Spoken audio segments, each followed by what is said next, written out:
Assalamualaikum warahmatullahi wabarakatuh.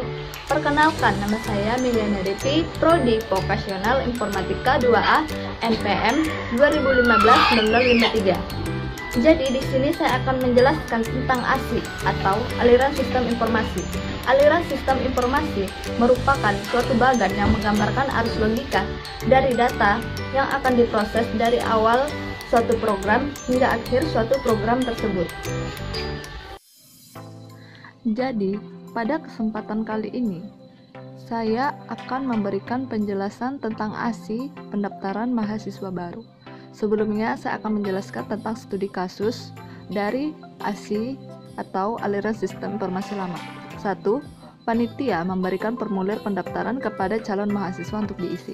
2. Calon mahasiswa mengisi formulir pendaftaran. Kemudian, formulir pendaftaran yang sudah diisi diserahkan kepada panitia pendaftaran untuk diperiksa dan mencatat kelengkapan data-datanya.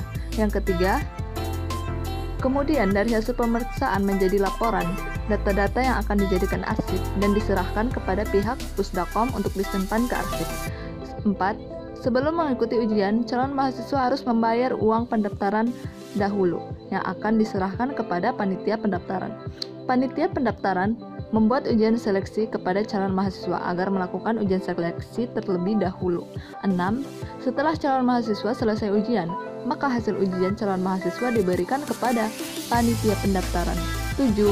Dari pelaksanaan ujian seleksi terbentuklah laporan hasil ujian yang dibuat panitia pendaftaran untuk dijadikan arsip dan diserahkan kepada pihak Pusdakom untuk dijadikan arsip. Pada saat melakukan pendaftaran ulang, calon mahasiswa membayar semua uang kwitansi pendaftaran untuk diberikan kepada panitia pembayaran untuk dijadikan arsip. 9. Panitia pendaftaran memberikan bukti pembayaran kepada pihak Pusdakom untuk dijadikan arsip. Dan ini merupakan diagram pendaftaran mahasiswa baru ASI lama. Dalam pendaftaran mahasiswa baru ASI lama, terdapat 3 entitas. Yang pertama, calon mahasiswa, dan kedua, panitia pendaftaran, dan yang ketiga, pihak Pusdakom. Dari 3 entitas berikut ini, hal pertama yang harus dilakukan dalam pendaftaran mahasiswa baru yaitu panitia memberikan formulir pendaftaran kepada calon mahasiswa. Lalu, calon mahasiswa mengisi formulir pendaftaran.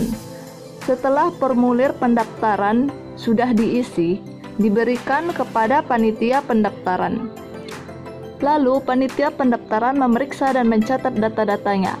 Dari hasil pemeriksaan dan mencatat data-datanya, terbentuklah laporan data-datanya yang akan disimpan ke arsip. Lalu, laporan data-data ini diserahkan kepada pihak Pusdakom lalu disimpan ke arsip. Dan sebelum melakukan ujian, calon mahasiswa harus membayar uang pendaftaran terlebih dahulu. Lalu uang pendaftaran ini diberikan kepada panitia pendaftaran. Lalu setelah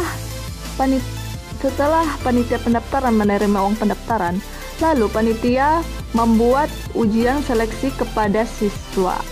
Lalu calon mahasiswa tersebut melakukan ujian seleksi. Dari ujian seleksi terbentuklah hasil ujian.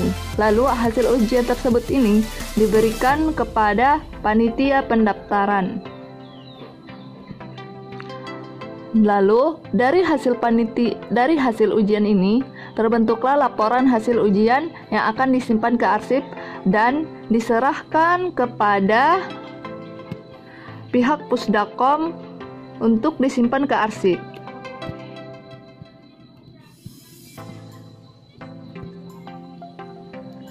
Lalu, setelah itu, calon mahasiswa daftar ulang saat ingin mendaftar. Lalu, membayar uang kwitansi pendaftaran terlebih dahulu. Uang kwitansi pembayaran tersebut diberikan kepada panitia pendaftaran. Dari uang kwitansi pembayaran, terbentuklah bukti pembayaran yang akan disimpan ke arsip dan akan diberikan kepada pihak Pusdakom untuk disimpan ke arsip. Dan ini merupakan diagram dari ASI lama. Dan yang selanjutnya merupakan studi kasus pendaftaran mahasiswa baru dari ASI baru. 1. Panitia memberikan formulir pendaftaran kepada calon mahasiswa. 2. Calon mahasiswa mengisi formulir pendaftaran. Terus, formulir yang sudah diisi diserahkan kepada panitia untuk diinput data-datanya. 3. Saat panitia selesai menginputkan data, lalu dihasilkan laporan data-data untuk dijadikan arsip. Kemudian, diserahkan kepada pihak Pusdakom untuk dijadikan arsip. 4. Mahasiswa membayar uang pendaftaran dahulu, kemudian diberikan kepada panitia pendaftaran. 5. Panitia pendaftaran membuat ujian seleksi lewat komputerisasi kepada calon mahasiswa agar melakukan ujian seleksi lewat komputerisasi. 6. Setelah calon mahasiswa selesai ujian, maka hasil ujian diberikan kepada panitia pendaftaran. 7. Dari hasil ujian dijadikan arsip, kemudian diserahkan kepada pihak Pusdakom untuk dijadikan arsip. 8. Saat mahasiswa melakukan pendaftaran ulang, calon mahasiswa harus membayar uang kwitansi pembayaran untuk diberikan kepada panitia pendaftaran sebagai bukti pembayaran yang akan dijadikan arsip. 9. Panitia memberikan bukti pembayaran kepada ketua panitia untuk dijadikan arsip. Dan yang berikut merupakan diagram ASI baru dari pendaftaran mahasiswa baru. Entitasnya juga sama, ada 3. 1. Calon mahasiswa, 2. Panitia pendaftaran, dan ketiga pihak Pusdakom. Hal yang harus dilakukan dalam melakukan pendaftaran mahasiswa baru yaitu panitia pendaftaran memberikan formulir pendaftaran kepada calon mahasiswa. Lalu calon mahasiswa mengisi formulir pendaftaran. Setelah formulir yang sudah diisi ini diberikan kepada panitia pendaftaran. Lalu panitia pendaftaran melakukan penginputan data-data. Sebenarnya ASI lama dengan ASI baru itu sama, cuman bedanya kalau ASI lama itu masih menggunakan manual, terus ASI baru ini sudah menggunakan komputerisasi.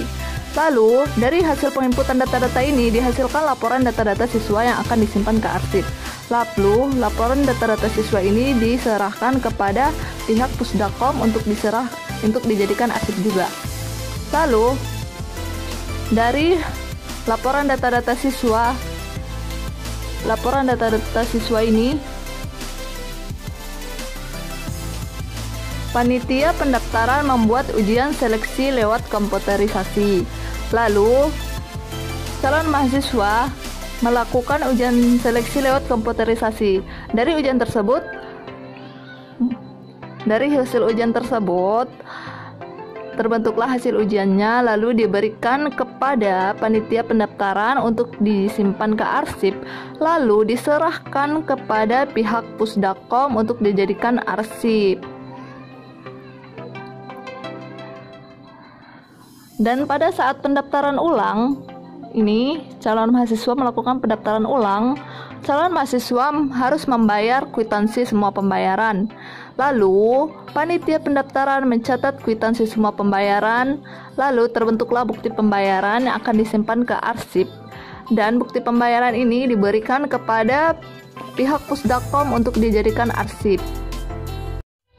Dan sampai disinilah hasil presentasi saya. Saya tutupi dengan salam. Wassalamualaikum warahmatullahi wabarakatuh. Terima kasih.